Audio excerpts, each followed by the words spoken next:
వీడియోను పోస్ట్ చేసిన విడుదల రజనీ గారు కొన్ని ప్రశ్నలు కూడా నారా లోకేష్ గారికి సంధించారు. నారా లోకేష్ గారు గ్రాఫిక్స్ తో ఏఐని ఉపయోగించి వీడియోలు చేయడంలో వీరు సిద్ధహస్తులని రాష్ట్ర ప్రజలందరికీ తెలుసు. మీరు ట్వీట్ చేసిన ఈ వీడియో చూసిన తర్వాత మిమ్మల్ని కొన్ని ప్రశ్నలు అడగదలుచుకున్నాం. ఒకటి, అన్ని అనుమతులు ఉన్న మెడికల్ కాలేజీని కట్టడానికి 25 ఏళ్లు పడుతుందని అంటున్నారు. అన్నేళ్లు ఎందుకు పడుతుందో చెప్పాలి. మా నాయకుడు వైఎస్ జగన్ గారి 5 ఏళ్ల పాలనలో 2 ఏళ్లు కరోనా పోను, మిగిలిన 3 ఏళ్లలోనే 17 మెడికల్ కాలేజీలకు భూమి సేకరించి అనుమతులు పొంది 5 మెడికల్ కాలేజీలు కూడా పూర్తి చేశారు. అప్పటికే మరో 2 ప్రారంభానికి సిద్ధంగా కూడా ఉన్నాయి. మరో 10 మెడికల్ కాలేజీలు పూర్తి చేయడానికి 25 ఏళ్ళు ఎందుకు పడుతుంది? 25 ఏళ్ళు పడుతుంది అనేది పచ్చి అబద్ధం. ప్రభుత్వానికి చిత్తశుద్ధి ఉంటే ల్యాండ్ ఉండి సగం భవనాలన్నీ పూర్తి అయినాయి కాబట్టి జస్ట్ 2 ఏళ్లలో పూర్తి చేయొచ్చు.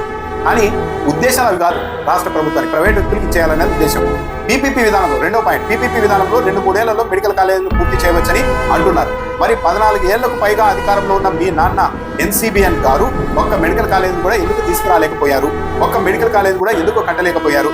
మూడో ప్రశ్న, 10 మెడికల్ కాలేజీని కట్టడానికి 25 ఏళ్లు పడితే హైదరాబాద్ హైటెక్ సిటీ మీరే కట్టారని ఎలా చెప్తారు? కరెక్టే కదా? మామూలు అన్ని భూమి మొత్తం భవనాలు కూడా సగం పూర్తయిన మెడికల్ కాలేజీ కట్టడానికి 25 ఏళ్ళు పడుతుందని చెప్తున్న చంద్రబాబు నాయుడు గారు హైటెక్ సిటీని హైదరాబాద్లో మేమే కట్టామంటే ఎలా నమ్మాలి అని విడుదల రజనీ గారు సంధించిన ప్రశ్న అయితే చాలా వాల్యుబుల్. చివరిగా ఒక ప్రశ్న, ప్రభుత్వం మెడికల్ కాలేజీల ప్రైవేటీకరణకు వ్యతిరేకంగా 1 కోటి మంది పైగా సంతకాలు చేసి తమ వ్యతిరేకతను ప్రదర్శించాక కూడా మీరు పీపీఏకే ఎందుకు మొగ్గు చూపుతున్నారు? 1 కోటి మంది కాదు, 2 కోట్ల మంది సంతకాలు చేసినా సరే చంద్రబాబు నాయుడు గారు ఈ కాలేజీని ప్రైవేట్ వ్యక్తులకు అప్పగించాలని డిసైడ్ అయిపోయారు. అది ఎందుకు డిసైడ్ అయ్యారన్నది జగమెరిగిన రహస్యమే. కాబట్టి ఎన్ని చెప్పుకున్నా ఇంకొక 10 కోట్ల మంది వచ్చి సంతకాలు చేసినా చంద్రబాబు నాయుడు గారు అయితే ఆగిలా లేదు.